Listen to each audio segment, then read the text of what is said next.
Hear that? Nothing? Me neither. But that's the perfect spot for your company's name to step into the spotlight. Become an underwriter for As You Mic It and let every episode be your curtain call. Slip a note to podcast@pashakespeare.org for more information. Actually, I'm not sure about this. We'll be editing that bit out. Totally gone. Yeah. Welcome to As You Mic It, the official podcast of Pennsylvania Shakespeare Festival. I'm Artistic Director Jason King-Jones, and as always, I'm joined by Director of Education and Community Engagement, Kim Carson. Hello. And Associate Producer, Connie Behringer. Hello. On this episode, we'd like to formally introduce you to the 35th season of Pennsylvania Shakespeare Festival, a season that we're calling Legends and Legacy. Each summer, PSF brings together artists, craftspeople, audience, and stories that span centuries. That this year's lineup honors the voices that shaped theater and inspire modern storytelling. From August Wilson's The Piano Lesson to Shakespeare's Coriolanus, from rock and roll icons to beloved literary heroines, our stages will be alive with music, drama, and unforgettable performances. In this episode, we're going to take you inside the 35th season of the Summer Theater series, see what's coming, see who's creating it, and talk a little bit about how it all comes together. Later in Act 2, we're going to sit down with Managing Director and my partner in leadership, Casey Gallagher, to talk about his 28 seasons with the festival and the legacy that's grown from those early days to today. And stick around with us for the peek behind the curtain. We are going to take a look at the phenomenal Volunteer Guild, who are the embodiment of the spirit that drives PSF. But first, let's start by introducing you to the upcoming summer lineup. Jason, would you mind starting us off with a little bit about the piano lesson? That's going to be our first presentation in the Summer Theater series. Yes, Connie. August Wilson's Piano Lesson is going to be the very first thing that our audience members are going to get a chance to check out here at PSF this summer. It is from August Wilson's Century Cycle. The Century Cycle, if you don't know about it, August Wilson, who some people call America's Shakespeare, was the foremost American playwright in the 20th century and into the early 21st century. He shaped the idea of what American theater can really be about by creating these 10 different plays that span 10 different decades in the same neighborhood, the Hill District in Pittsburgh. So it's an African-American neighborhood. Many of the stories have through lines of characters, but not all of them do, because what Wilson was able to do was really kind of paint a broad and more comprehensive portrait of the American experience through the lens of this Black neighborhood and how it evolved and changed over time. The Piano Lesson is one of Wilson's more well-known plays. It was a Pulitzer Prize winner itself. It is set during the Depression era and focuses on this family of two different descendants, Bernice and Boy Willie. They have a particular instrument, this piano, in their household. And this piano has on it carved all of the members of their family going back to their enslaved ancestors.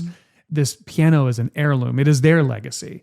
And the real question that besets the two of them is what to do with this legacy. And Boy Willie has just arrived from Mississippi. He has a plan with this piano. He wants to sell it and then go back to Mississippi and buy some of the land that his family, his ancestors, had farmed as enslaved members of this white plantation. Right. He wants to farm that land himself. He wants to own that land, and the only way he can do that is by selling this piano. Right. Bernice wants nothing to do with selling this piano. For her, it is this symbol of their history.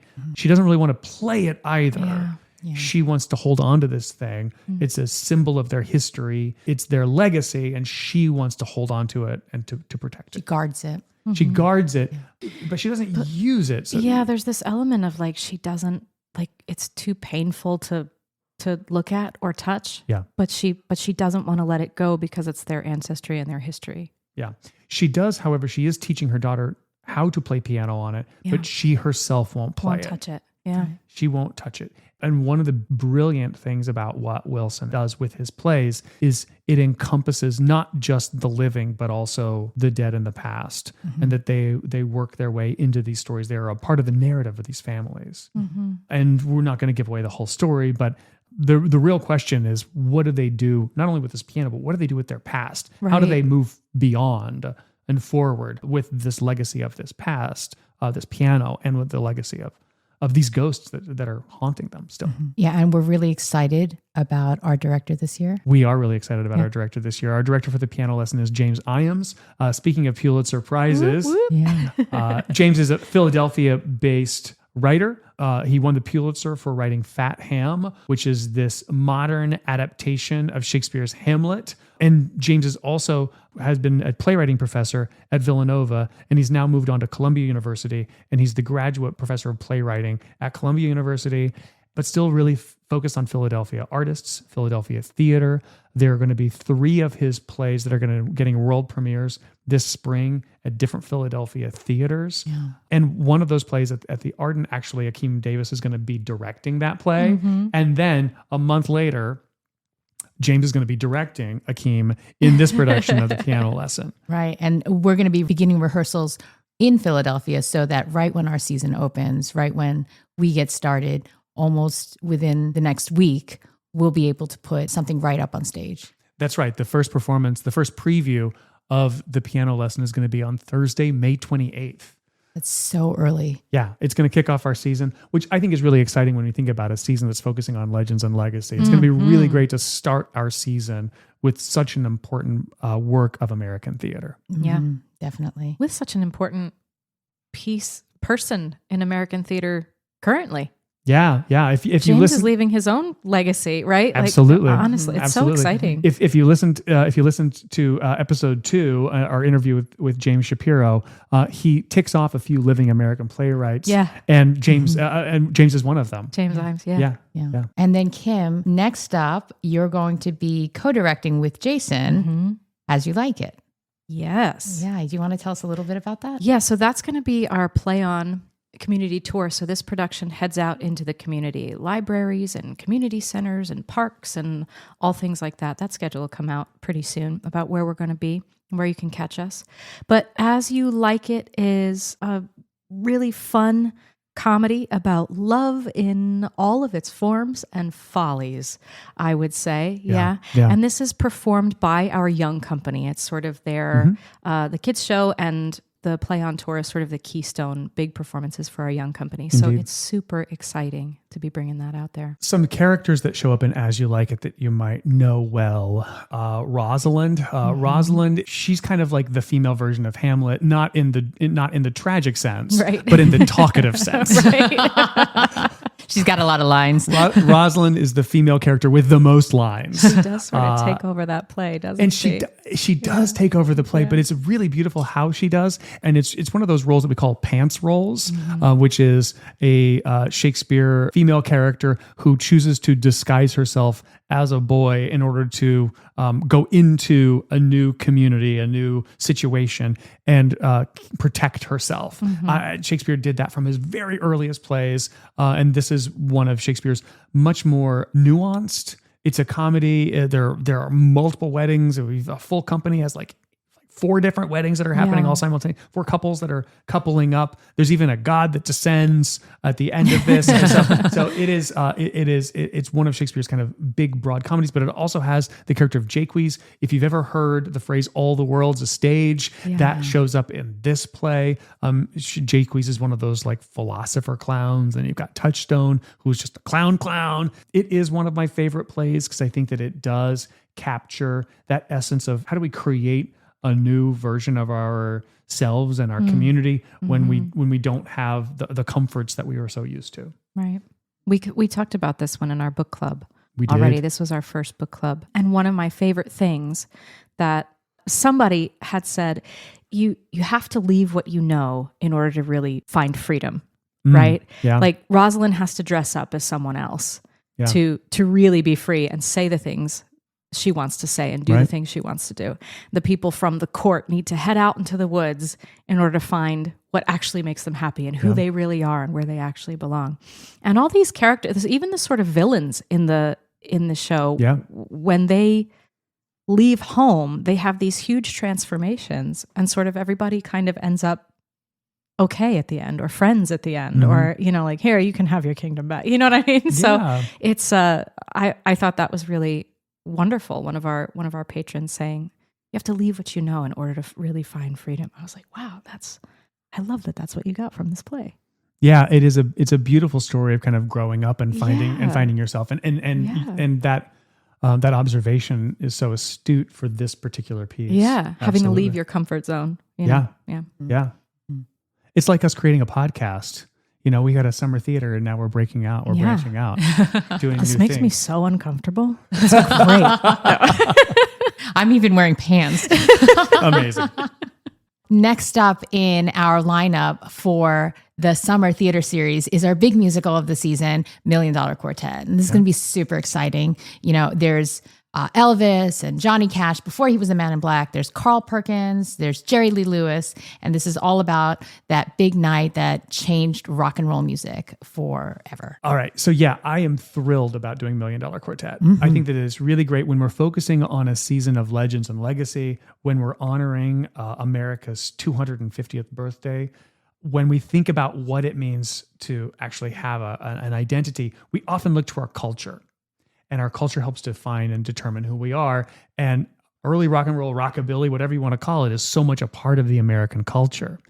And so this story, $1 Million Quartet, not only does it feature these really famous guys before they were, they were just on the verge of greatness. And Jim Helsinger, who is directing the piece. Jim Helsinger is a longtime company member here at Pennsylvania Shakespeare Festival. He's also been artistic director at Orlando Shakes for 30 years. What he says about this particular play is that it's a human story about young people on the edge of greatness. And it's such a great way to frame this story and to take it away from, listen, if you love early rock and roll, if you love Blue Suede Shoes, if you love Elvis, if you love Carl Perkins, if you love Great Balls of Fire and Jerry Lee Lewis and the Man in Black before he was if you love that early Johnny Cash, the music is going to be fantastic in this show. It's performed by actors who are also playing the instruments, so it feels like it can also be a concert. Right. At the heart of this, it's also a really great drama. And it's one night where all four of these artists meet at Sun Record Studios, and Sam Phillips is the owner of Sun Record Studios. He's launched these careers. Jerry Lee Lewis he's just getting ready to start. Johnny Cash has had his first big foray. Elvis Presley is now no longer signed with Sun Records, but he's back right now and maybe trying to pull Sam Phillips to go with him to Columbia. There's just all this drama about what's going to happen to the folks at Sun Records, what's going to happen to Sun Records itself. Is this early rock and roll going to keep its soul, or is it going to sell out? Yeah. These are the questions that are at the heart of this play or this musical. It does highlight an actual moment in history that did occur when all four of these artists at the early beginnings of their career all converged in Memphis at Sun Record Studio one night. They never did this again. This was the event, and so this musical really kind of finds the drama in that. So if you love this music, come check this out. It's going to be great. If you love a really great story, come check this out. It's going to be great. If you love watching artists actually make the art in front of you, playing these guitars, playing these pianos, banging away on the drums, this is going to have that show as well. It's all of these things all wrapped up into one. Following that, not so much following that, but running concurrently on the Schubert stage is going to be the complete works of Jane Austen abridged, which we got a major cheer from when you announced the early Bard subscriptions, specifically for the complete works of Jane Austen abridged. People love their Jane Austen. We love Jane Austen. The original fan club, the Janeites, they were the first ones. And if you love great classic literature, Jane Austen is certainly one of those great writers that you want to read. I love reading Jane Austen. They're fantastic characters. And what our writers have done is they've created a single story in which three actors tackle the whole canon of Jane Austen's writing, from the most well-known books, the Pride and Prejudice, Sense and Sensibility, to the most obscure titles that maybe you've never heard of. And watching these three actors find ways to share these stories with an audience. It's comedic, it's romantic, it's delightful, and it's also about honoring the spirit of such a fantastic writer. And this one's being directed by somebody special too. It is. Yes, Jessica Bedford, one of the co-writers of the piece, is going to be directing this as well. And Jessica on faculty here at DeSales University and has been working with Pennsylvania Shakespeare Festival for the last couple of years. She directed our production of Sense and Sensibility in 2023, which was my first season. She's also directed last year the children's show, which was The Princess and the Frog Prince.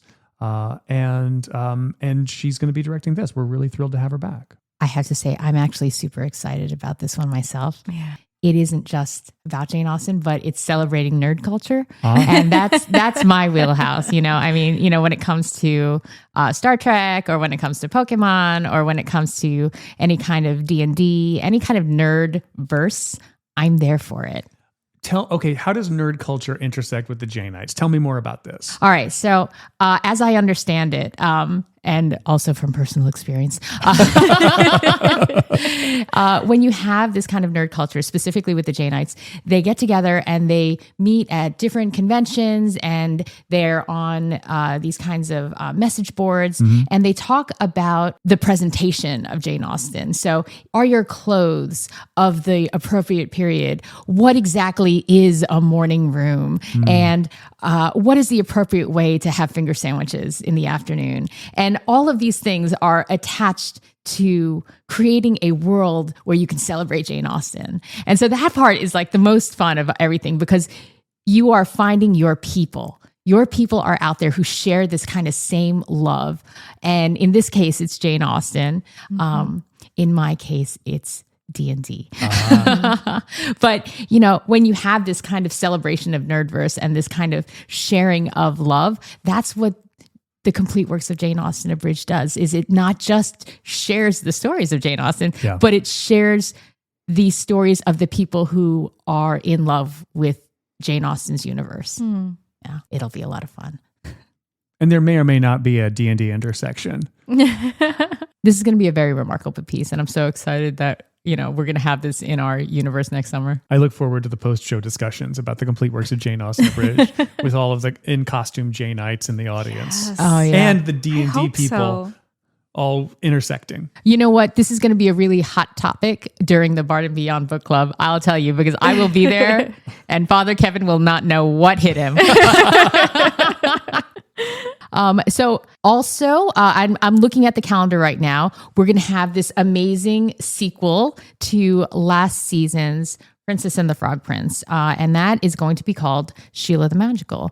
And Jason, this is your brainchild. So if you can tell everybody a little bit more about this. Sure. I am still writing this play at the time that we're recording this.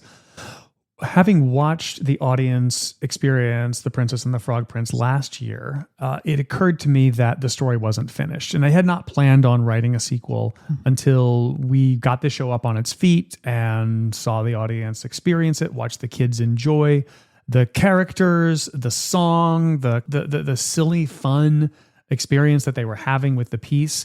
And it occurred to me that there were some unanswered questions in The Princess and the Frog Prince. Now, if you know the tale of The Princess and the Frog Prince, there's a frog, and there's a girl who drops a ball down the well, and then the frog fishes it out and says, hey, I'll get this ball for you if you make a deal with me to let me eat from your plate, drink from your cup, and sleep on your pillow. And so we followed that story. We added a few sisters for the princess. We gave her a name. Her name was Sheila.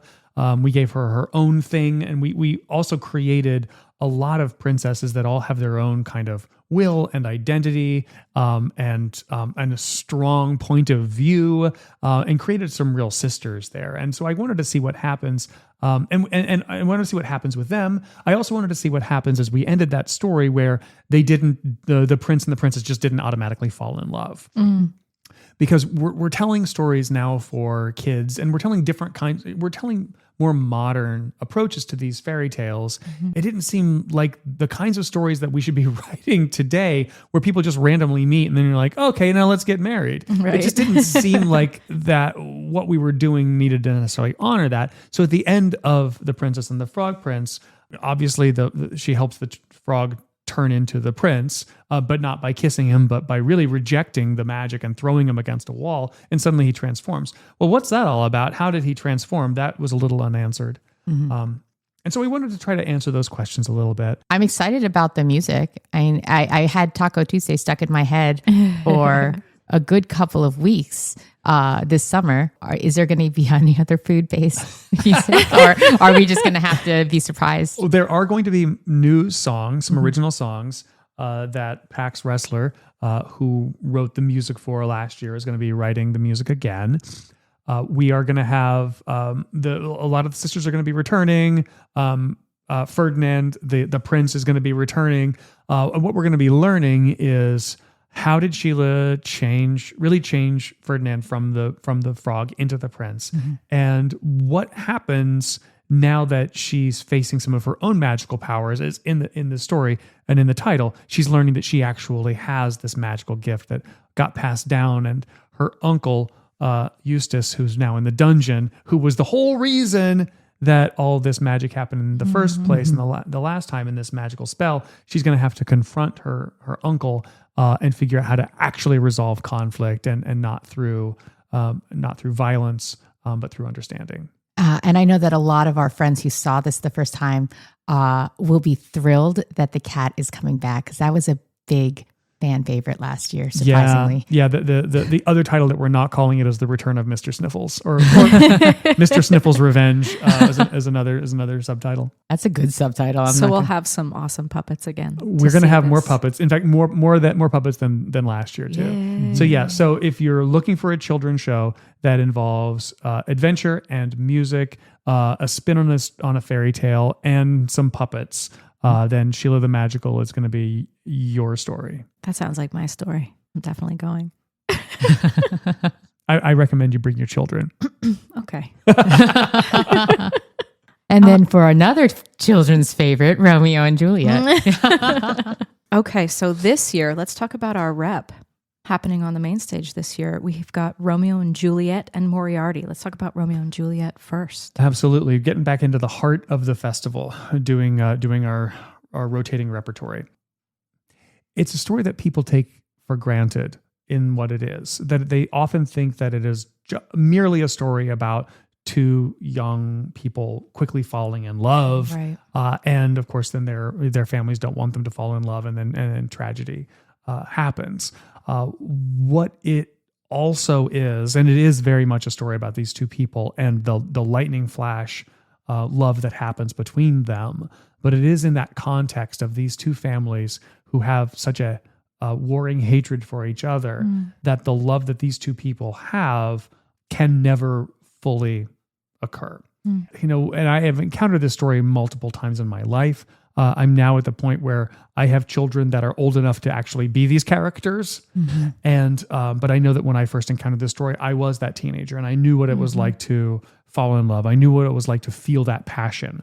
I knew that. And now I'm on the side of the parent side of this, where you want what's best for your child, and your child rebels against you. And how do you then try to shape the right life for your child, and they continue to reject that? And so what's really beautiful about this play is it humanizes all these different points from these different characters, and you really have this complex community that what they want, what they think is best for their families and for their communities and for their factions. But it's all been on a seat of conflict that has been unresolved. And because they've not resolved that core conflict and not decided to kind of let that hatred actually subside, that the tragedy is destined to unfold as it is. Right. And Jason, you're going to be directing this one. I am. Do you have any thoughts that you want to share about what people might see? Well, I don't want to give too much away. And I know that we're still creating a lot of this world right now. We're in that place with our designers where a lot of ideas are still being formed. Yeah. A lot of people who are familiar with this story are going to recognize what's happening and still find some surprises in it. Folks who don't know this story at all are going to have a really great journey that they're going to go on that I think that they're going to relate to all sides of this conflict and see the humanity in everybody. And I think that we're going to see a fair Verona where we lay our scene is going to be a Verona that reminds us a little bit of the world in which we live. Not too on the nose, but I think they're going to see a lot of the parallels there. And how about the other side of this rep? Ken Ludwig's Moriarty, a new Sherlock Holmes adventure. It's a long name. We'll call it Moriarty. Okay. Just for now. I'm really, really looking forward to this. This is a really fun play, but it's a much smaller cast than Romeo and Juliet. Yeah, 5 actors, 37 characters. I love a quick change show. Yeah. I love them. Both being in them, but definitely watching them. It is so much fun to see an actor, every minute come on as someone new. Right. And we have some really wonderful actors already lined up or in talks to be lined up that I can't wait to see these people turn into all these different people. It's so much fun to see that on stage. And then also I really love Sherlock Holmes. I love the Moriarty conflict. I love all of that stuff. So talk about nerding out a little bit. Like I could nerd out on it a little bit, but it's going to be so much fun. This is going to be kind of a wild ride, I think, for our audience. Yeah, and I think what's really great about what Ken Ludwig has done, and this is not his only Sherlock Holmes play. In fact, I think many of our audience members may remember Baskerville, which PSF produced several years ago. There's also The Game's Afoot, there's a holiday Sherlock Holmes story that actually the students here at DeSales University are going to be doing this winter. So Ken's found a little niche writing project for himself. Ken Ludwig is a prolific living American writer, and he's found that unpacking a lot of Sherlock Holmes stories in these different ways has become something that audiences have really enjoyed, and he's really good at. So this is another one of his Sherlock Holmes stories, but he made it a point to not necessarily just make it a comedy. But it's an adventure, and a great adventure has a MacGuffin, right? The MacGuffin is that thing that you're chasing after, in the store in the original Star Wars. It was C-3PO. He was the C-3PO's the MacGuffin because he had the plans for the Death Star. And this MacGuffin, this challenge is about finding Moriarty, and Moriarty continues to be elusive. They can't quite find him, and people keep dying as they're trying to track down Moriarty. But then there's of course the climactic moment on these climactic and very dramatic, waterfall clips. It's this whole thing that it kind of builds up to, and this really great drama. And what's also great, Matt Pfeiffer is going to be directing this piece, is the theatricality of it, and the way that we're going to be uniquely creating a very theatrical scenario and world in which these 5 characters can continue to quickly change. And in fact, a couple of them don't change at all. Holmes and Watson, they don't change, but it's the other 3 that are continually costume changing and changing characters over and over and over again. Have either of you done quick change performances before? Kim, you have? I was in the summer after my senior year here at DeSales University. Yeah. I was in the first production that they did of Around the World in 80 Days. And that was Greg Wood, Eric Hissam, Brad DePlanch, Christopher Patrick Mullen, and myself. Wow. And I think there was something like 39 characters or something like that. Yeah. That was a lot of fun. And what do you remember most from all the quick changes in that story? I remember Chris Mullen coming out in the wrong costume at one moment, and Greg Wood absolutely losing it, and then all of us losing it, and then the entire audience losing it, and then it was just like the jig was up for a second, and being like, I'm supposed to have a mustache on right now, aren't I? That sort of moment happening. But it was a wonderful night at the theater, because you're here in this really funny, really like crazy romp to see these actors like literally changing in seconds, right. And for him to come out in the wrong hat, wrong shirt, whatever, it was a really wonderful moment. I cherish that. So this summer, There's going to be just that little touch of danger at every single performance. It's a little stressful, especially early on in the run. It's a little stressful when you're like, oh, okay, what comes next? And you're like looking at the, scene by scene breakdown backstage just to make sure you have it right. But then as the run goes on, when you get closer to the end, it sort of just becomes like a machine, and it's so much fun to do. Mm-hmm. Yeah, well, we're going to be having a pit crew back there Yeah. helping everybody. Absolutely. Yeah, definitely. Yeah. Maybe, yes, there's some drama on what happens backstage. That's right. If we could sell tickets for the backstage drama, it would be just as much fun to watch. Maybe we'll put that together for TikTok. Because there are going to be people in their underwear, probably not. That's probably true, right? Also, I'm not even entirely sure we have a TikTok account. But all the things. And then in addition to Romeo and Juliet as part of the rep, it's also going to be a part of our Shakespeare for Kids. Shakespeare for Kids is something we've been doing at PA Shakes for a while now, and people really love it because it introduces kids, and I mean like young kids. It's appropriate for all ages, even the littles. You can bring them, and it engages them, and it teaches them a story, and it gets them speaking some of Shakespeare's language. Yeah. And it's just a really good time. There's music, there's, funny puppets, and sort of everything comes out of a trunk. We tour around to a few libraries in the area, and then we also run on the main stage in the mornings. And this year, it will be the story of Romeo and Juliet. Right. Last year, it was Hamlet, and a lot of people were like, how do you do Hamlet for kids? And it was like, we do, though. We're introducing these classic, these classic stories to children, and they get it, and they love it, and it's all age appropriate, of course. And it's a great song, and people learn a song, and they sing. They learn the whole song throughout the course of the performance. Mm-hmm. It's a good time, right? And let's talk about the legacy of this. How long has Pennsylvania Shakespeare Festival been doing Shakespeare for Kids? We're going to have to fact check that number. 10 years now? At least. And it's all written by Aaron Sheffield. Aaron Sheffield has wrote many of these scripts. Aaron Sheffield was sitting in your chair, Kim, right? Yeah. Aaron was the director of education for a number of years. And while she was the director of education, she wrote a number of these Shakespeare for Kids scripts. We've returned to many of them. This will, I think, be our second time doing the Romeo and Juliet for Shakespeare for Kids. She did adapt a new Shakespeare for Kids when we did The Tempest, but normally these scripts are ones that we kind of pull out of our own trunk to revisit. A different company of actors who are doing it, and now that we've added the library tour, it's a great way for us to kind of expand this into the community. And I think I found that these pieces work so well in the settings where they can really engage with the audience. And whether that's on the main stage or that's in a library, it's really getting the audience to be a part of the experience. So we're not just sitting and watching a play, but we're inviting the audience to engage with us in learning about Shakespeare perhaps for the first time, and figuring out the language and figuring out the story, and kind of getting to the heart of it. It really works when the kids are part of it. It only works really when the kids are part of it. Yeah, Indeed. And if you don't know Showbot and Showbot's relationship with Shakespeare for Kids, this is a really great time to check it out. Showbot doesn't appear in every single Shakespeare for Kids script, but Showbot is in this Annie's one. going to be so mad. Showbot, if we don't be get here. to see Showbot. Showbot is back. Yeah, it's actually called Shakespeare for Kids, Romeo and Juliet, Return of Showbot. Amazing.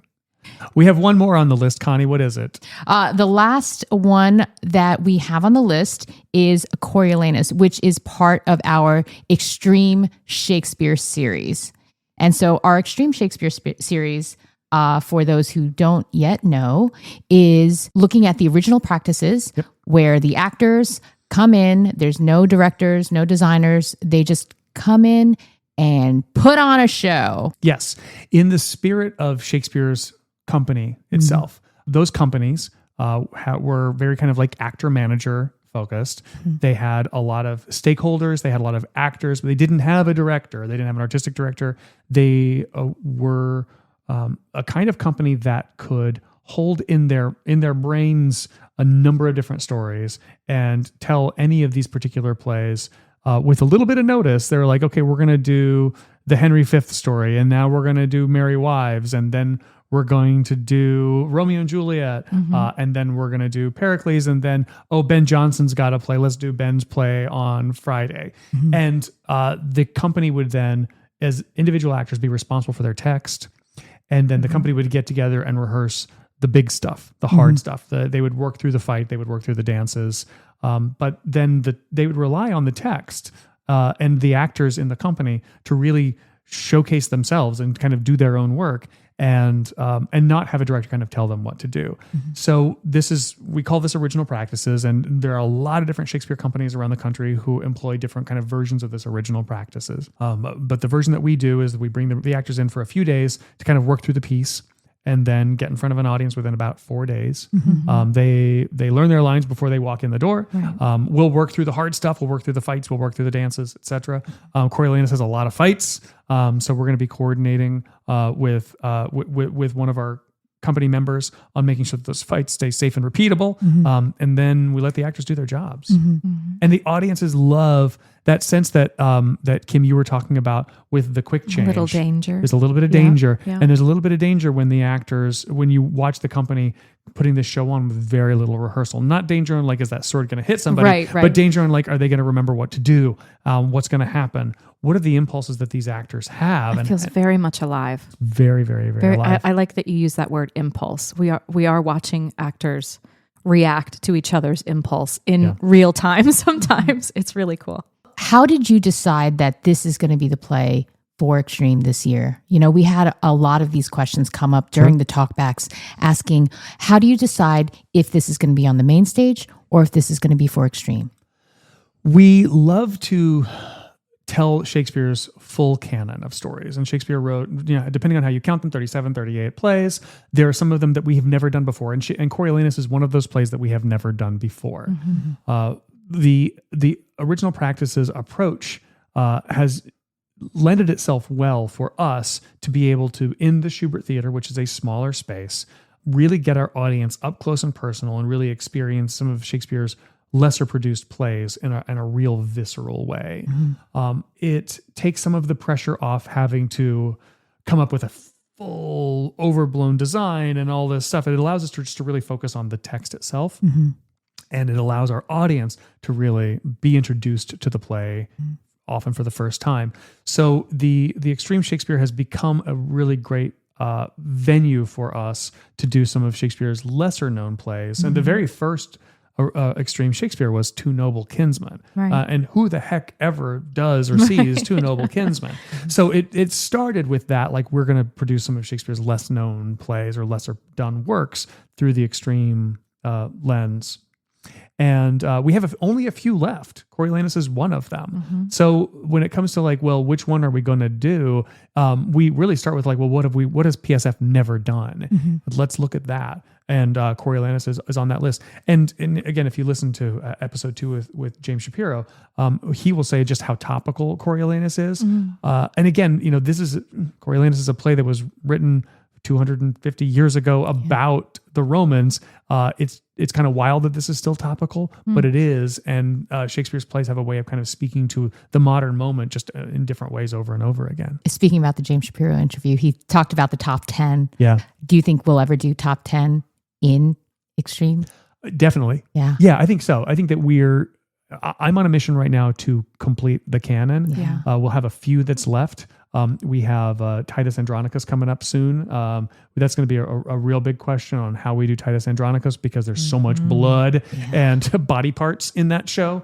And that's going to be a fun thing for us to explore. We've got the Henry VIs, and we've got a real question on how we're going to do the Henry VIs, because I think if you also listen to that, Henry VI Part 3 is a less popular. Heavy. Yeah. It's a less it's not necessarily a box office blowout kind of a piece. It's a bit dense. And there's such great storytelling in those Henry VIs that we want to make sure that we honor that storytelling legacy and that we tell those histories. We have a lot of audience members who love Shakespeare's histories and really want to hear those and see those on stage.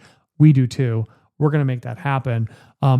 Perhaps in the Extreme mold, that's still to be determined how we do those Henry VIs, but I wouldn't be surprised if we see Titus coming up soon. Yeah. Yeah. I do wonder, like my brain is just like, can we do justice to the text by having it so quickly on the extreme Shakespeare model. What I will say is the actors that we bring into the room to do the extreme Shakespeare are incredible collaborators and incredibly creative. And if we bring the right people together and you give them the challenge and you give them some resources to help them succeed, these artists can do incredible things. Yeah. And giving them the space to do that is really what the extreme Shakespeare is about. And for the audiences then to watch the ownership that these artists take in the storytelling, that's what's really special about it. And that's why I think this extreme Shakespeare mold will continue, because you really get to watch the actors take such incredible ownership of the work. And for those actors that are doing extreme Shakespeare, they're our friends of the festival. They're our legacy team. They're the people that we really trust to bring these stories out. We don't bring in strangers for that. Typically not. Yeah. Yeah. We might include a new person here and there. Yeah. But typically if they've done some original practices, it certainly helps. Yeah. But you also want to set that team up for success. Yeah. So you don't want to put somebody in that company if they're not a really quick study, be a really great ensemble player and team player, and see that they've got a good handle on how Shakespeare kind of works inherently and how they can work together to make it happen. And people who can also read each other's impulses. That's going to wrap us up then. Yeah. Great. Well, and that concludes the preview of our 35th season, our Legends and Legacy season for the 2026 summer here at Pennsylvania Shakespeare Festival.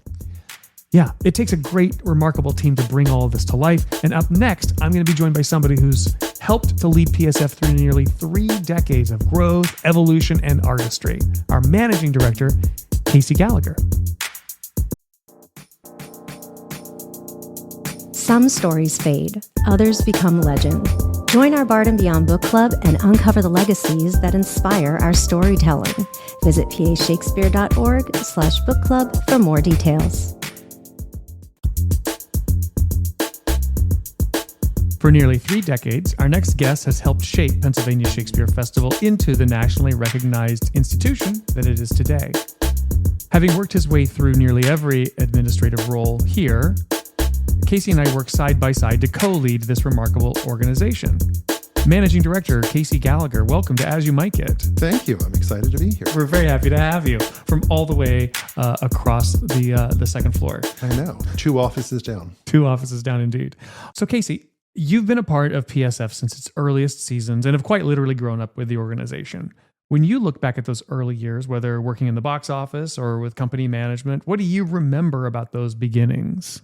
I think in the early days, one of the things I think about is the camaraderie, which has been a part of PSF for forever, the sort of relationships and the collaboration. In 94, that was when we did Midsummer, Merchant, and a children's show. It was only the next year that we added the 4th play, Something in the Schubert Theater. And that's when we did Glass Menagerie in 1995. And I was just blown away by that production. And it was so exciting to see something in the Schubert that wasn't a children's show. At that point, actually, it was called the Arena Theater back then. But up till then, it had just been the kids' shows for the first 3 years. So it was nice to have that sort of addition. But when I think about the early years, I really just think about those relationships. My best friend, who I've known for now going on over 30 years, I met in the box office in 1994 when we were not computerized. We didn't even take credit cards yet.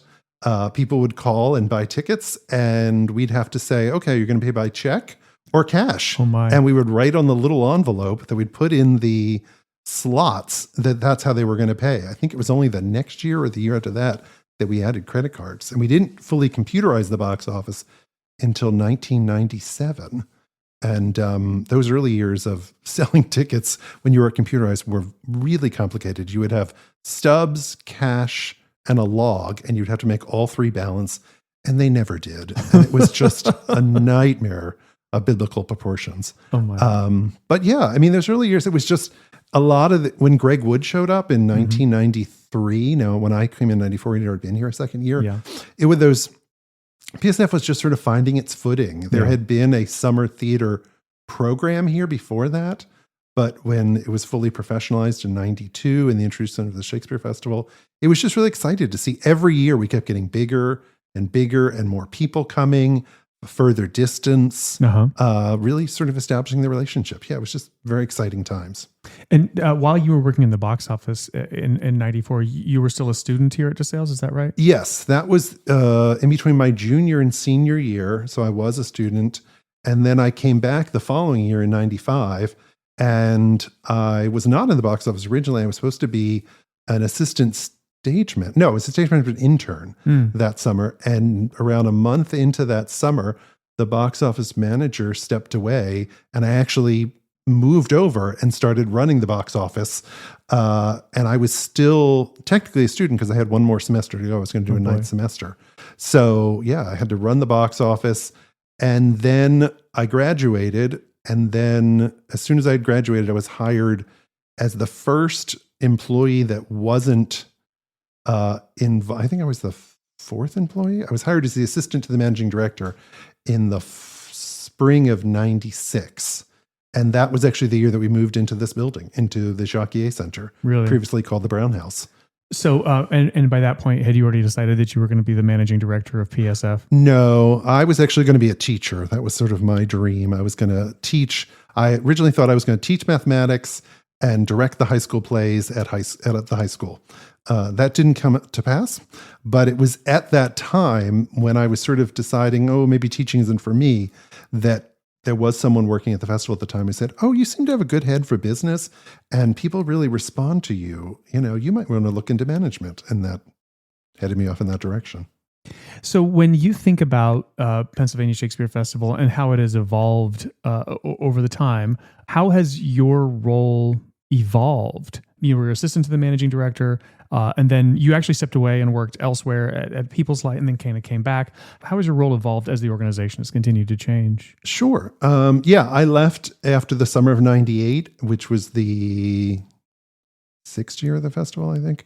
And then, I went to work for People's Light for 5 years, and then came back in January of 2004 as the general manager. And then after a couple of years, became the managing director.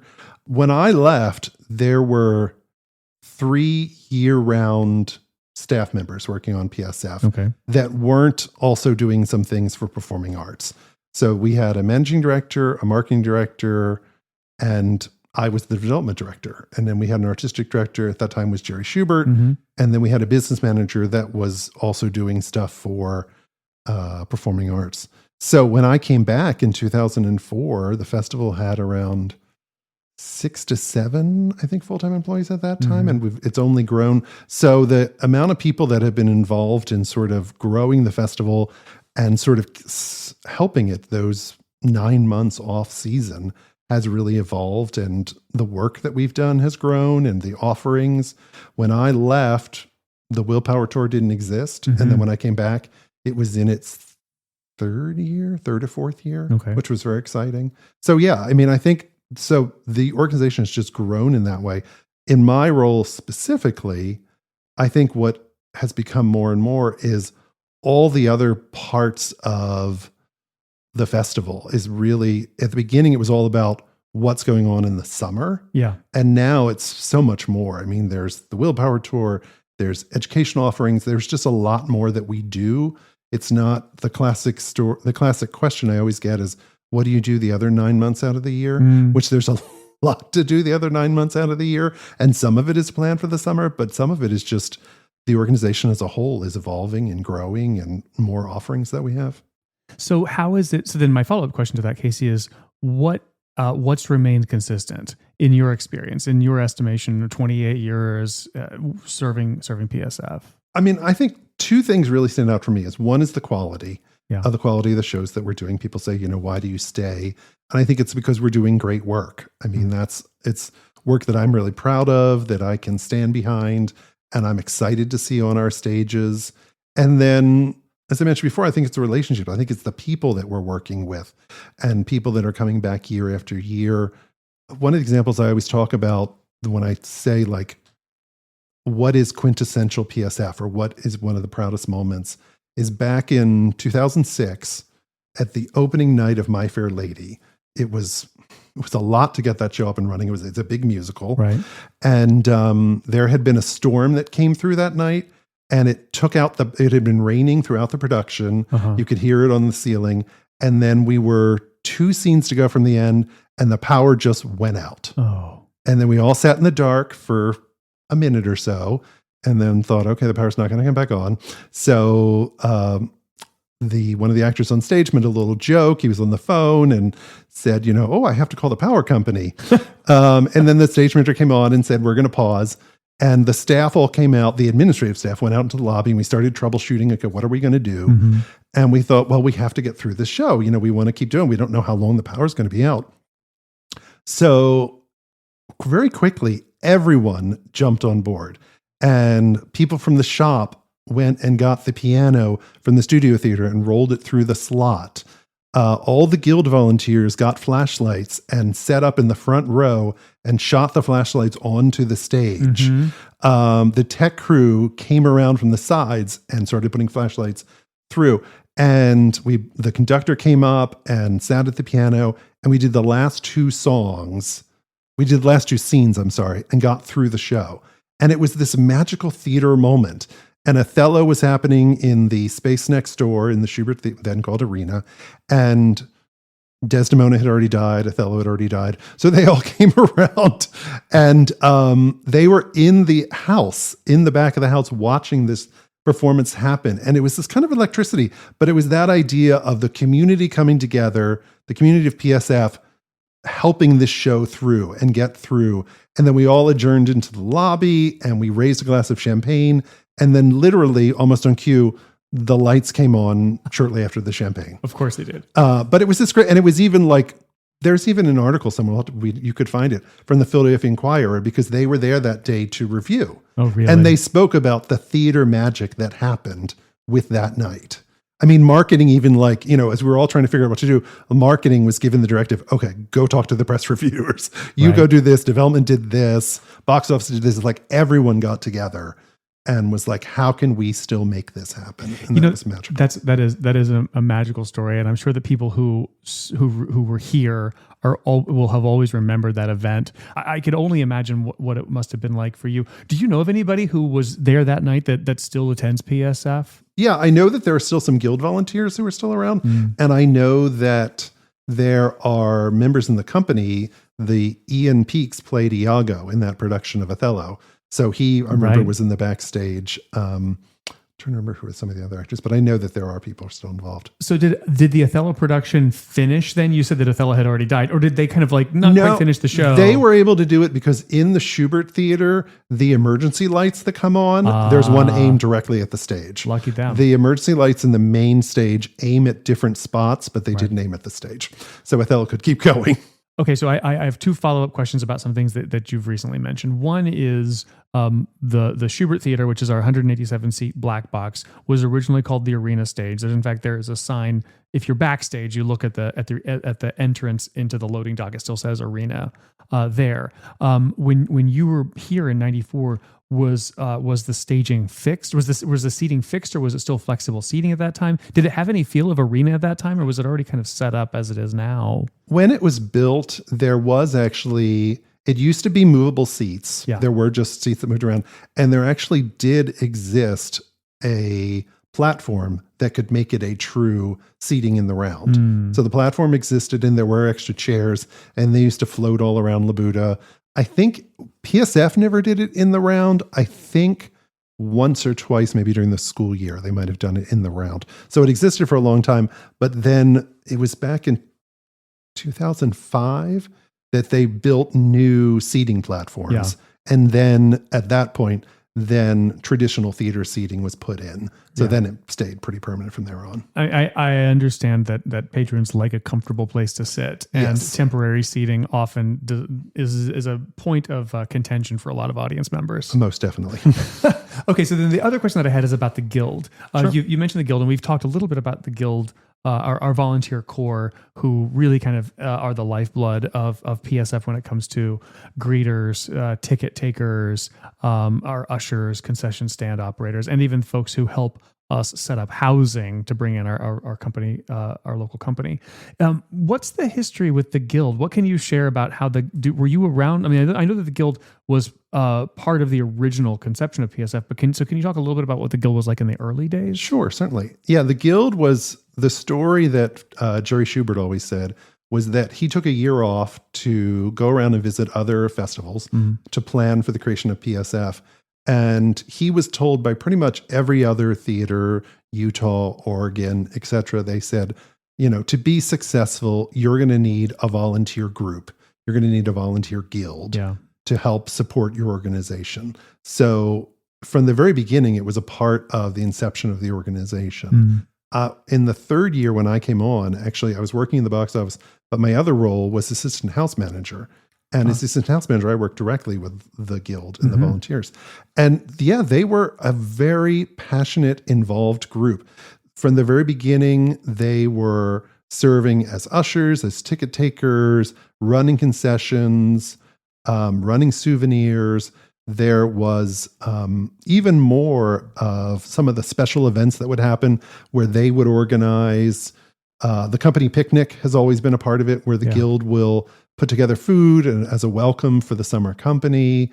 They were involved from the beginning. There are some volunteers, not a huge amount anymore, but there are some that have been here 30 plus years. I think we have a couple that probably could get their 35-year pin for the 35th season. Oh, wow.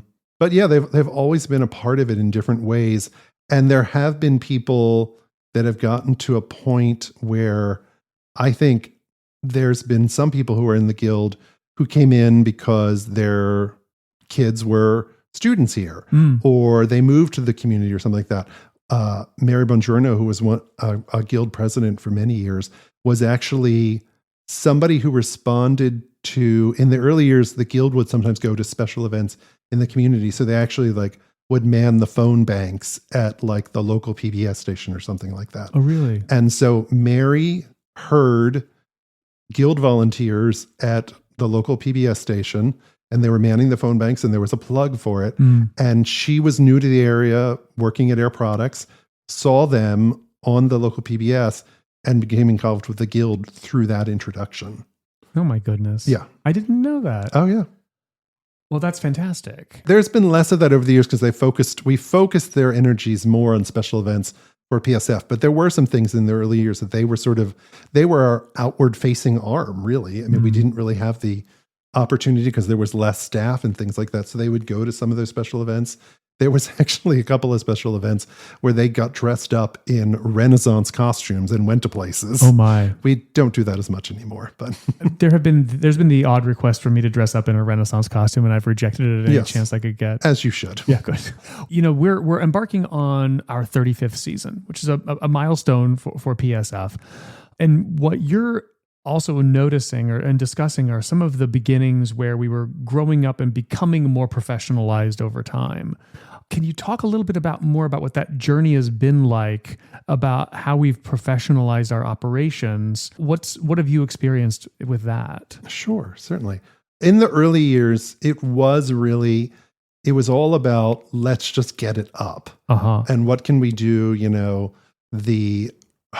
Let's put all of our energies together and let's just make it happen. And not to say that it wasn't well done, but it was really all about, let's just get it on the stage. And now it's really, as you said about professionalizing it, is making sure, how can it be repeated for subsequent years? Yeah. What can we do to make sure that the quality that we're doing is here and is, here 10 years from now, 20 years from now? I think that's what we've done. 2 different fundraising campaigns for the festival over the years. And the last campaign that was done in 2013 to 2016 was called the Campaign for Pennsylvania Shakespeare Festival. And it was all about establishing funds to make sure that this organization continued beyond the years that that the fund campaign was going on for, growing the endowment so that there was money to help make sure that the work that we're doing is going to be here in 10 years, 20 years. Example, Linny Fowler, who was a wonderful philanthropist in the Valley, she's the one that made the initial gift to an endowment fund that has allowed the Willpower Tour to keep going for all these years. Of course, there's other funding come in from other sources, but it was her initial gift that created an endowed fund that was able to spin off money for later years. When I think about professionalizing, I also think about the student experience, the students that are here as the young company members and the interns in a variety of positions. We have 30 plus interns, maybe even 40 in any given year. And I think making sure that they have the best experience and that using this teaching hospital kind of model, that they're then going out and knowing that they've worked at a professional theater and they can put that on their resume, and it helps them as they pursue whatever their careers might be. You know, some of them will continue in performing arts and some of them will go into other fields. I think those are the things that are kind of exciting about when I think about what we're doing and how we're helping the next generation. Yeah, absolutely. We are also entering not only the 35th anniversary of Pennsylvania Shakespeare Festival, but the 30th anniversary of PSF being recognized as the official Shakespeare Festival of the Commonwealth of Pennsylvania. Because you were around when that initial thing happened, I wonder if you can tell us a little bit about what was that experience like of getting that kind of recognition, of which we now try to make a big deal about, and we want to really celebrate that 30th anniversary. Sure. Well, there were two things that come to mind from that experience. One is that the resolution was put forth by a Democrat and a Republican, which was great. And it was, even back then, spoke to the support for Shakespeare and education across the aisle. Yeah. And when we went to the Capitol to receive the proclamation, I remember we brought Greg Wood with us. And actually, Greg Wood on the Capitol steps did the To Be or Not to Be speech. Lisa Higgins, the director of marketing at the time, went to the press room. That was back, maybe there is still a press room, I don't know. But she actually went with physical printouts of the press release and got some of the press to come out. And it was just really magical. I mean, you know, it was myself, Jerry Schubert, Lisa, we brought a couple of board members with us and just watched Greg do this speech. You know, and people were walking by and like, what is this? What is that person doing? And he actually, just from the words, he did pull some people in. And it was really a magical moment. I think we have photos of it somewhere. And then we all went out for lunch somewhere. But but it was this great, I was so glad that Greg could be there and we could share the words of Shakespeare at the Capitol. Absolutely. We'll see if we can find that photo, and if we do, we'll include it in the show notes. Casey, we're a part of the Shakespeare Theater Association, and you've been attending that conference far more years than I did. And one of the things that I was struck by when I attended the first Shakespeare Theater Association conference, that was January 2023.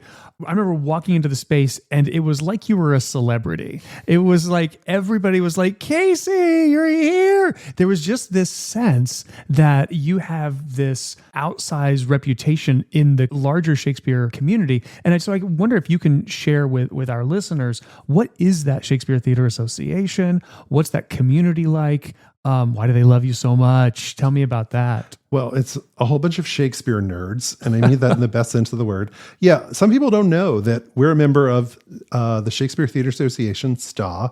It used to be the Shakespeare Theater Association of America, STAA, and then back in 2011, we voted to drop the A and just be STA because we have international members.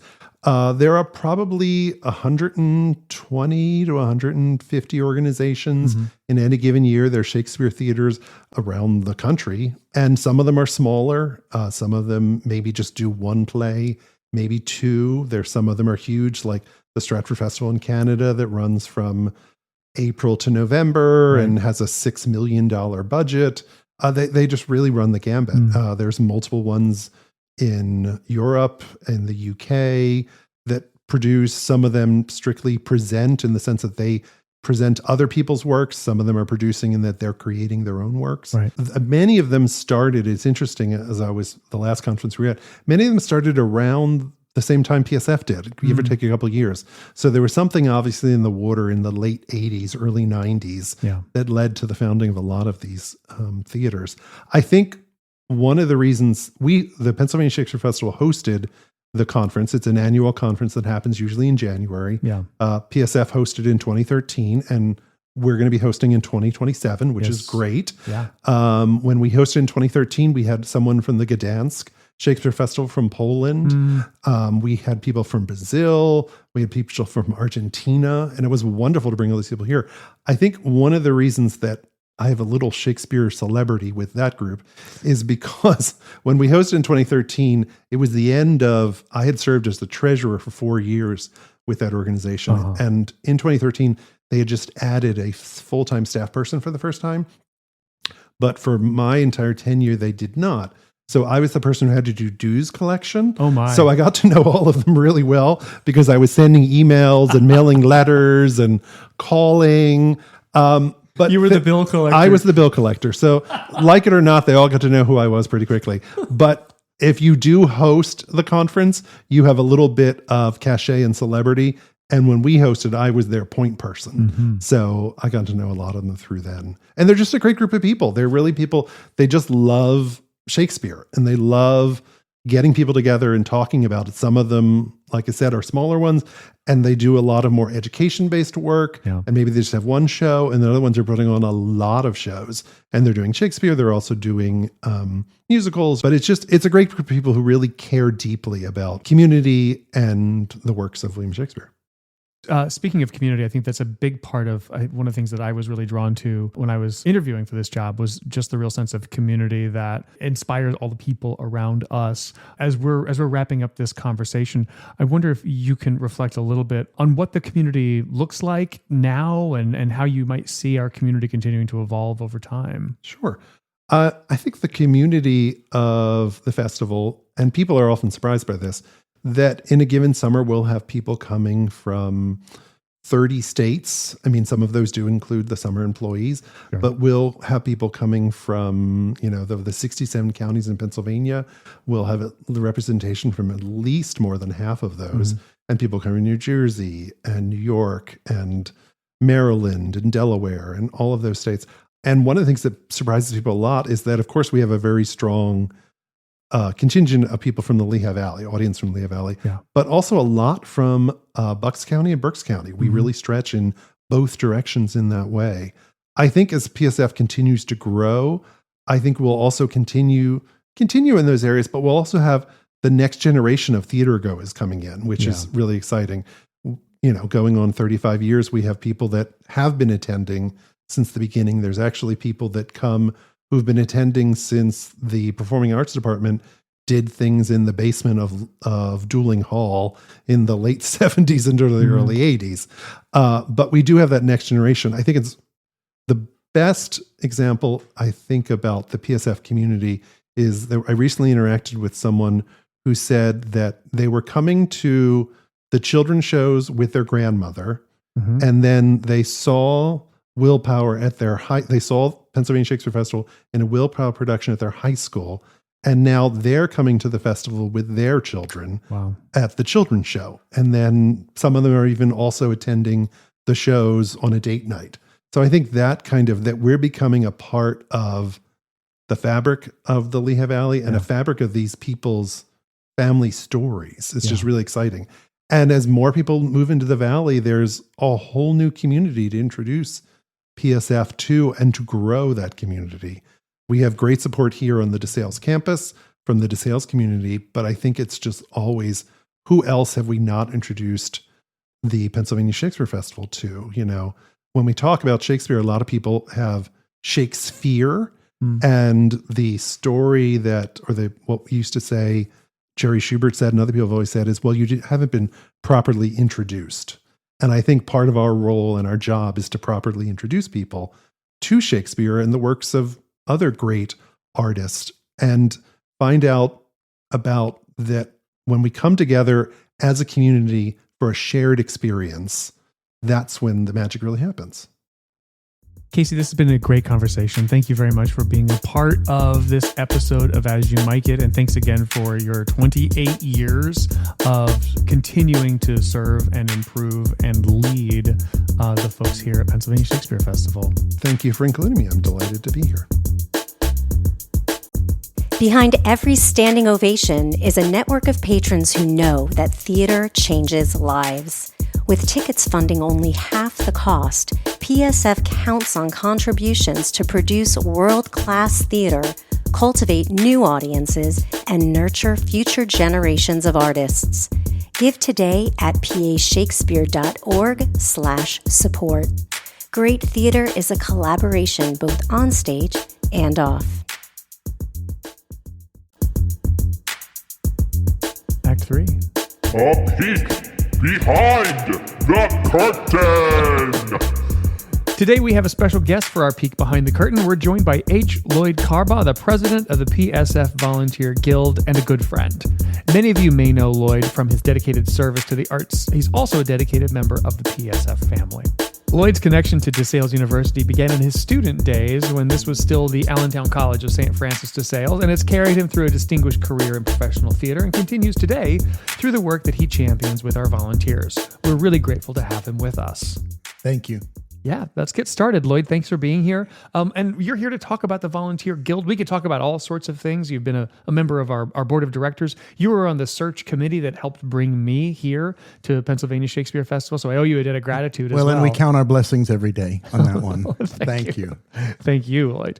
One of the reasons that we wanted to bring you in and talk about our volunteers today is at the time of this recording, our Volunteer Guild will have just recently been the recipient of an award from the Association of Fundraising Professionals. It's a pretty big deal to be the fundraising group of the year, the volunteer group of the year through AFP. And we would love to just shout out the Volunteer Guild and what they do.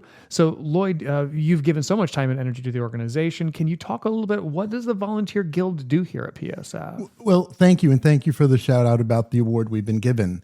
It's interesting because it's the fundraising professionals and we aren't really money, but the old adage, time is money. Yes. And that's what the volunteers are. It's the time they give, and it's huge. We currently have registered somewhere between 150 and 160 active volunteers. Wow. We have a whole bunch of others that are on a sort of hiatus status. We're still coaxing some of them back since COVID. The amount of time and effort that they put in is overwhelming if you start to do the numbers. Tell me about those numbers. Well, last summer alone, just in the festival weeks, they volunteered for over 1,200 specific assignments. Each volunteer averaged about 8 to 10 days that they volunteered. And their primary responsibilities are during the festival weeks in the summer, in the 9 weeks in the summer. Right. And they provide the manpower during the performance season, primarily as ushers, ticket takers. They run the concession stands. They run the souvenir stands. They're often greeters at the door. Yeah. They're sometimes out on the lawn helping people get their food around. And the real bottom line is that they are the first face of the festival for most patrons. Indeed. Yeah. It's often the first person they see or interact with. So they really set the tone. Yeah. And I have to say, the volunteers, they take it so deadly serious as their responsibility to do this. Sure. They really are an amazing group. And we go through a lot to get there. We have a board of directors for the Guild, which is 15 of the regular volunteers who meet all year long. Now, this is separate than the PSF board? Yes. Okay. Yes. And I should clarify. So I'm on the PSF board. Yeah. And my responsibility as a board member is to be the liaison, which is what makes me the president of the Guild board. Okay. So the Guild board is a separate group and it's of the volunteers. And we meet every other month all through the year, and we set up the procedures and the guidelines and work on recruiting new volunteers and the membership and running all of these statistics. And we've just begun, because the season has been set for next summer on the calendar. Right. We've just begun parsing out how many volunteers we need for each single performance opportunity. And that sounds like it's easy, but it gets fairly complicated as the volunteers start to go into it. So based on the theater, it changes the number of concession people that we need, the number of ushers that we need, the number of souvenirs, their times, their shifts change. Right. All of that gets mapped out in incredible detail by our membership committee. It feels so organized for a group of volunteers. It feels like this is something that would be, kind of corporate HR level kind of work. It really is at that level. I mean, and they don't balk from it. They don't, you would think on one hand, they go, we don't want to have anything to do with that. And it's not the case at all. they take to it like fish to water, and they will go on and on about the tiniest little detail. And sometimes I, as the sort of person in the middle, are going, okay, guys, and they go, no, this is really important. And so we let them run with it because the results are great. Sure. You're not saying you're letting 160 volunteers all do all of this stuff at once, right? You're talking about like a core group of people this core group of 15 volunteers are spending their time setting all of these parameters. Gotcha.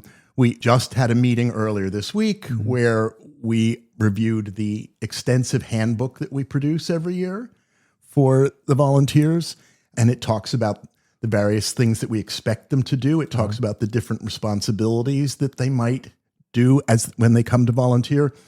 It's broad strokes. We then go to greater granular detail when they actually come to volunteer. So the handbook will talk about the raw shape of what an usher will do. Okay. When they come here, there's a much larger document specifically for the ushers, which outlines dozens of steps of what they do and what order they do and who they report to and who they talk to and what they say to the patrons. We have similar task list sheets for all of for the concession people, for the souvenir people. We have scripts for the greeters. So it really is very organized. That is the key word. So if I were a member of the community and I were looking to get more involved somehow, and I didn't exactly know how I wanted to be involved in the community, but let's say that I may have had a history of enjoying theater or seeing theater. Maybe I've been to PSF or to another theater, and I want to get involved, but this level of detail seems like a lot. Do I have to be the owner of all of this information and all this detail if I want to volunteer? No. Okay. No, we take the volunteers through a mandatory training, and that sounds onerous, but it's not. It's usually done at the beginning of the season by a rather humorous video that they watch, which takes about 25 minutes to watch, takes them through the raw shape of what they're expected to do. They can look at the other documents for reference if they want to. Okay. Also, if most of the ushers identify that they really want to do one thing or another. So they don't have to worry about all of the details for the other jobs. Sure. The other great thing is that we talk about, we have some volunteers who have been here since day one of the festival. Yeah. So we have a lot of experience, and the old members will take the new members under their wing, and there's a certain kind of unofficial mentorship that happens. And so at the beginning of the season, people will show up for one of the first performances and they go, oh, you're new. Come on under my wing and I'll show you the ropes. Oh, that's great. And so there's a whole lot of just that sort of lore of the jobs that's passed down to the new volunteers. We have some of the statistics. I have one membership committee chairman who is a statistic hound. She loves to feed me numbers. Okay. And she just sent me a list of service years. We have over 64% of the volunteers who have been here for more than 5 years. We have some who have been here for over 30 years. Yeah, wow. And we have 2 who have been here since year 1, which is now 35 years. That's incredible. I mean, it's incredible that we have even 2 folks who have been here since day 1. That's remarkable. I'm also just acknowledging the fact that 64% of our volunteers, that's almost 2/3 of our volunteers have volunteered consistently for over 5 years. For the most part, once they start, we don't lose many. So, they sort of come into the fold, and the number has grown over the years. So, and we've peaked and sort of settled at around this 150, 160 number. We'd like to get a few more in the bold. So we'll talk a little bit later about how you can volunteer if you're interested. Yeah, definitely. There are some incentives to volunteering, which the festival is very gracious about. For every stint that you volunteer, you get what we call a half a voucher. Okay. For every full voucher, you are entitled to a free ticket to one of the performances. Got it. So we also have sort of a rule that we ask most of the volunteers to try and volunteer for a minimum of 6 events over the course of the summer. Okay. Which gets them 3 free tickets. So they right. can see at least half the season. Right. We had a volunteer last year who volunteered 35 times. That's a lot of tickets. A lot of tickets. And we have lots of people who get more than tickets than they need. Sure. And the great thing is that they have an unwritten rule among themselves that they don't just save them up. They give them to friends. They give them to family. So it's a great way to get more people to the festival. Okay. And they take that as a serious responsibility of themselves as volunteers. So, that's their effort to get out to the community at large.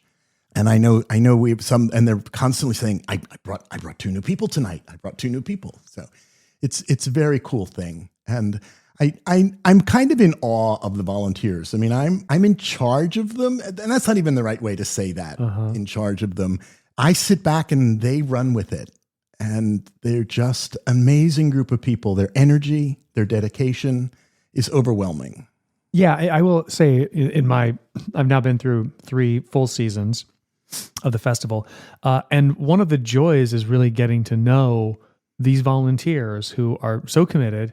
Some of them I see as often as I think I'm seeing anybody else at the festival. As often as I'm seeing our employees who are paid to be there, I'm seeing this core group of volunteers who are selling the concessions outside, or they're taking the tickets, or they're at the raffle table, or concessions. They're all over, and they're a big part of this welcome and this kind of hospitality aspect of what we do here at Pennsylvania Shakespeare. And in addition to the actual festival dates, there's a whole bunch of things they do behind the scenes, which they've taken to as well. Yeah. We set up 100+ dormitory rooms, 33 kitchens, 33 living room suites in the university's dormitories, which houses the summer staff. Right.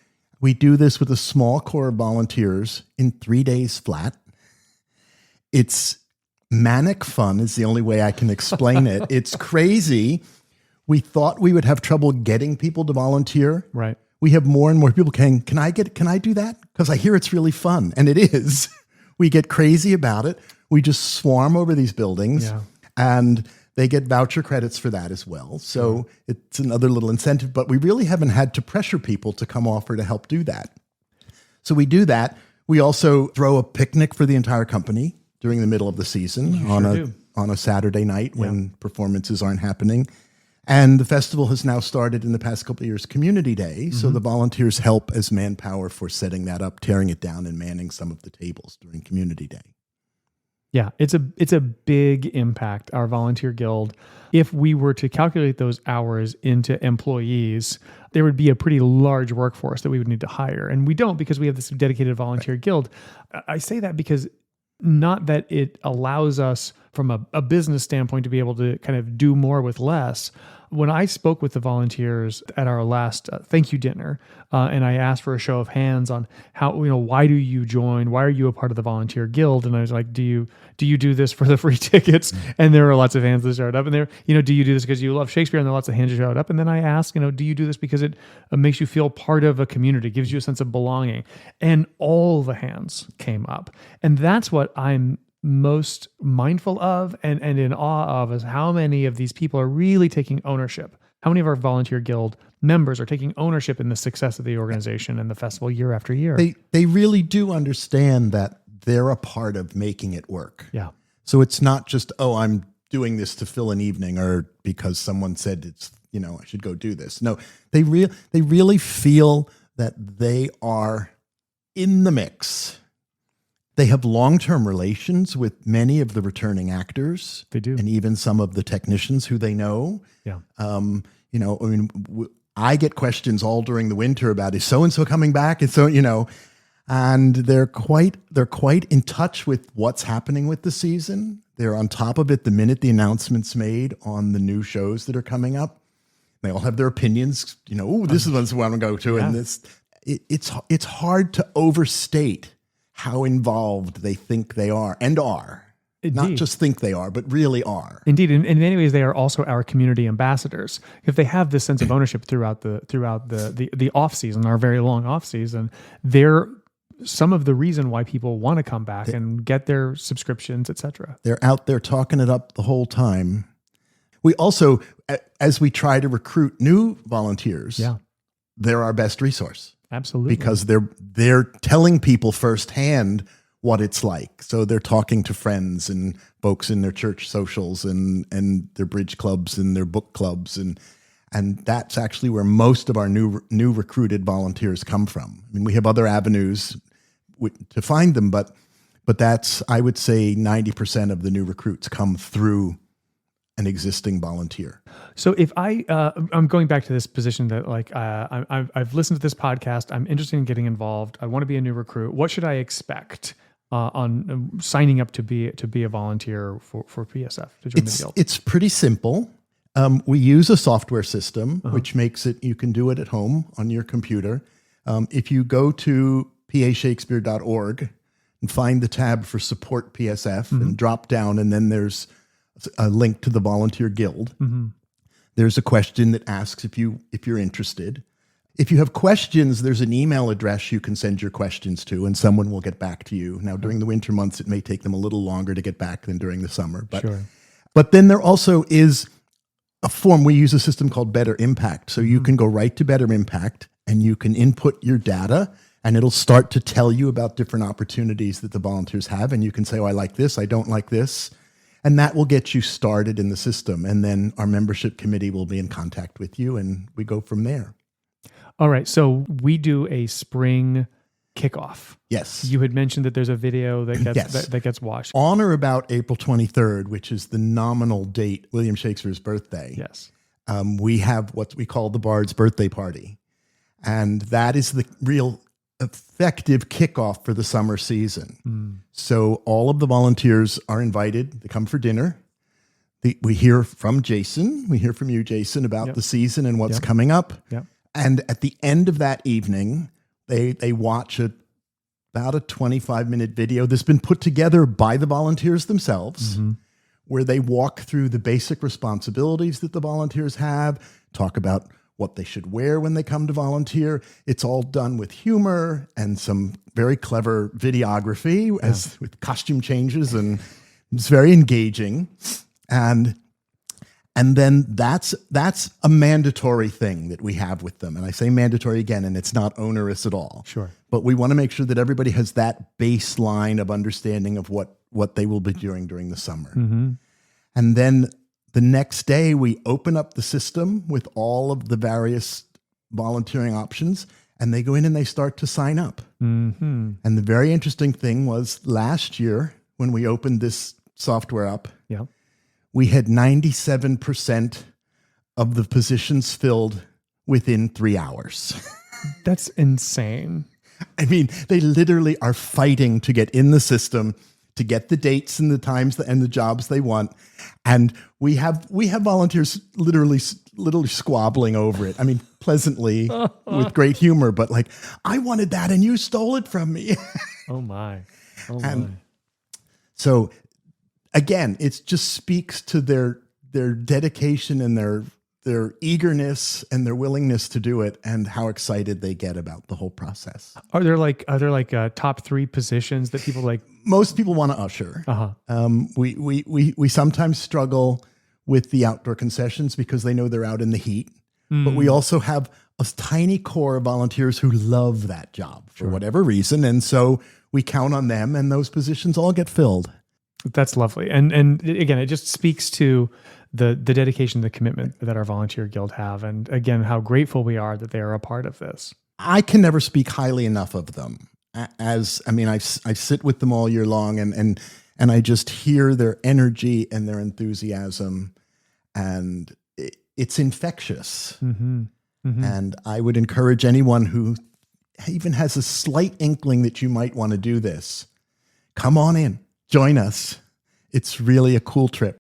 Lloyd, thank you for your time with our volunteer guild. Thank you for our time with our board of directors, for all the work that you do. All this organization, I know that our volunteer guild are very much a part of it, but I also know personally how involved you are in helping to spearhead the setup for the dorm rooms and the strike for the dorm rooms, your Yale MFA stage management skills being put to incredible use on all that organization.